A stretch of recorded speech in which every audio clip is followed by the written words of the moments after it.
autour de Guingamp. Donc j'arrive de Guingamp et comme vous le savez, à Guingamp, depuis au moins 2018, on se bat pour conserver notre maternité, pour conserver un véritable hôpital avec une chirurgie 24 heures sur 24. Et donc le combat continue. Et comme vous le savez, les idées nauséabondes, elles prospèrent sur les endroits qui sont délaissés, sur les endroits où les services publics reculent, où on ferme des écoles, où on ferme des maternités. Donc ce combat, il est toujours d'actualité, parce que la question de l'accueil, elle est centrale. Hein. Il va falloir choisir. D'un côté, on a ces gens qui nous disent qu'on ne peut pas accueillir les migrants. On a maintenant des gens qui nous disent qu'on ne peut pas accueillir nos propres enfants sur notre territoire. Donc ça commence à être fatigant, mais on va continuer de se battre parce que c'est une terre d'accueil ici. D'ailleurs, ces gens qui nous parlent tout le temps d'identité, je crois qu'eux, ils n'ont pas les moyens de faire un FSD comme on va faire ici, parce que la culture, l'identité bretonne, elle est ici, avec nous, pas avec eux. Merci à vous.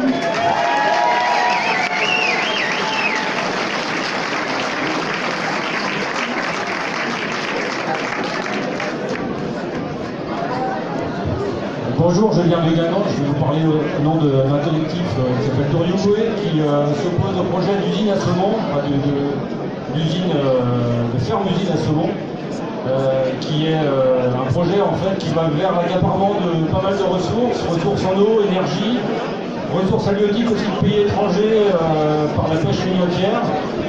Et nous appelons avec un certain nombre d'autres collectifs, une douzaine de collectifs, à une mobilisation, une journée de mobilisation le 10 décembre, avec un rendez-vous à la zone de Kérizac sur le site du projet à Pouzy à 11h et à Guingamp, place du Valier à 15h, le 10 décembre.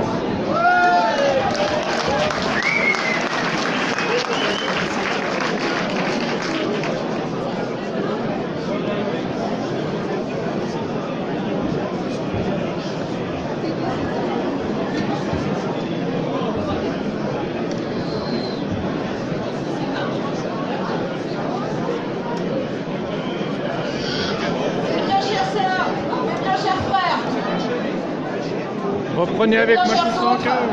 Eh bien, cher vous, si vous ne nous connaissez pas encore, nous sommes les sœurs de la perpétuelle indulgence. Un ordre et un désordre, pauvre, agnostique et dérisoire, de folles radicales.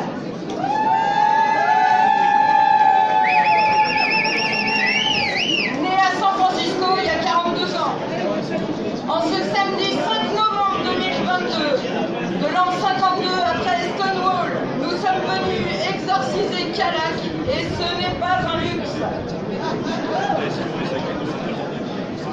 D'autres sœurs avant nous ont réalisé cet exercice. Elles ont même exorcisé le pape Jean-Paul II et tout s'est très bien passé. Ce n'est pas peu fier qu'elles se sont vues excommuniées. On entend par ici des propos qui nous froissent la cornette. Et par là, des insinuations qui nous la mettent carrément en vrille. En gros et en détail, il y a un certain Guillaume Pelletier qui nous fait sortir du buisson. Buisson? Vous m'avez dit Buisson? Laissez-moi chercher. Est-ce que c'est Buisson comme Patrick Buisson? Un de ceux qui nous vendait de la révolution conservatrice. Un de ceux diffusés par Sud Radio pour nous salir nos oreilles de Roland bien connu. Tu t'égares, chérie, tu t'égares. Ok, je me remets dedans. Il y a quelques jours, à une dizaine de kilomètres d'ici, dans un dîner-débat, le sus nommé débattait autour de la très haute idée, ouvrez les guillemets. On veut des bébés, pas des immigrés. Il aurait quand même pu préciser, nous dire que les bébés bienvenus devront être blancs de chez blanc, comme toi, ma sœur. De ces beaux bébés qui grossissent les rangs des enfants de cœur et servent de goûter aux robes de bure.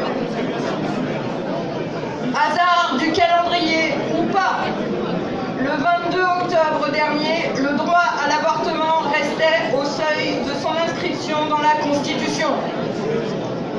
Ça vous a comme un arrière-goût de patriarcat agonisant.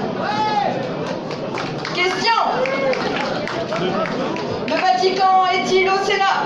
Vous avez 2 heures pour répondre et gagner un de ces bébés.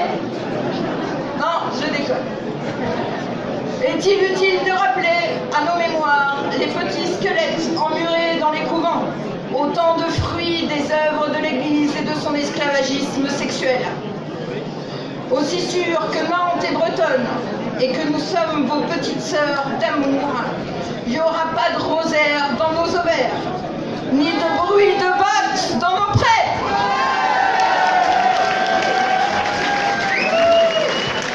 Les sœurs se souviennent.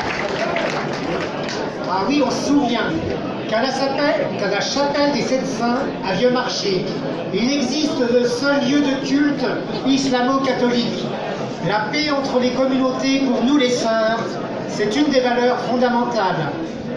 Sais-tu que depuis 1954, là-bas, un pèlerinage mêle les deux religions lors du pardon annuel. La Bretagne ouverte et solidaire que nous célébrons aujourd'hui l'a toujours été. C'est celle qui a aussi accueilli les réfugiés d'Alsace-Lorraine. Les sœurs se souviennent aussi des déportés au triangle rose, accrochés aux vêtements à rayures. Mais ma chérie, je ne te parle pas des rayures marinières, hein. Dans l'autre sens des rayures. D'ailleurs, j'ai comme le souvenir de la bénédiction des canons d'Hitler par le locataire du Vatican d'alors. Non, l'homophobie, la transphobie, la lesbophobie ni le racisme ne sont des opinions. Et les sœurs se souviennent que vivre pleinement sa nature peut avoir un coût exorbitant, la vie. Souvenons-nous de crier l'injustice des crimes d'État, des politiques d'immigration successives, les renvois dans leur pays de gens qui ont traversé l'indicible pour sauver leur vie. La révolution conservatrice est là, qui frappe à nos portes et à nos cœurs. Partageons vigilance et solidarité. Nous allons maintenant vous bénir, que vous alliez marcher dans la rue ou que vous choisissiez de rester ici. Restons ensemble, côte à côte, prêts à relever ceux qui sont là, à nos côtés. Par les pouvoirs que nous nous sommes conférés, et parce que vous le valez bien, laissez-nous vous placer sous la très haute protection de nos saints et saintes patronnes. Sainte Tapiola, protectrice des garçons qui aiment les garçons. Sainte Cyclette, protectrice des filles.